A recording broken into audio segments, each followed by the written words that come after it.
magre-recant ang mga testigo. Panoorin ninyo, sigurado ako dyan. Isa-isa yan na biglang babaliktad dahil pre-measure, tinakot ang pamilya at halos tinutukan ang asawa at anak. Sinabi ni Senator Imee Marcos na maaaring may mga testigo magre-recant o babawiin ang kanilang salaysay at babaliktad mula sa kanilang mga unang naging testimonya.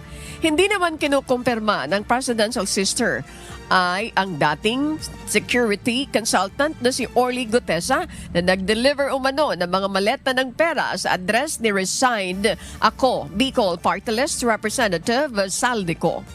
Nagbigay lamang ng clue na ang witness na ito ay nagsalaysay ng kanyang personal knowledge tungkol sa anomalya.